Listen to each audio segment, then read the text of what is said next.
کیا سمجھا ہے ان لوگوں نے جو یہ برے کام کر رہے ہیں؟ مراد کیا ہے؟ جو مسلمانوں کو ستا رہے ہیں۔ آزمائش تو اللہ کی طرف سے آ رہی ہے، آزمائش تو اللہ کی ہے۔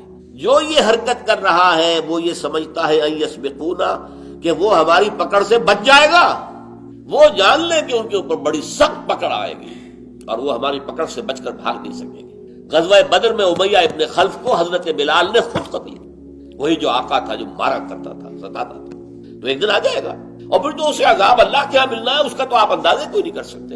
اب ظاہر بات ہے کہ یہ بات ان کے بارے میں کہی جا رہی ہے، تو اس سے کچھ نہ کچھ ان لوگوں کے زخموں پر کچھ پھاہا رکھا جا رہا تھا نا، کہ آج یہ ہمیں مار رہے ہیں، ٹھیک ہے ہمارے رب کی طرف سے انہیں اجازت ہے کہ ہمیں امتحان میں سے گزار لیں، اصل میں تو امتحان ہمارا رب لے رہا ہے، لیکن ایک وقت آئے گا کہ یہ اپنے کیے کی پوری پوری سزا پائیں گے۔ احسب الذین یعملون السیئات ان یسبقونا، کیا سمجھتے ہیں یہ لوگ جو یہ برے کام کر رہے ہیں وہ ہماری پکڑ سے بچ جائیں گے؟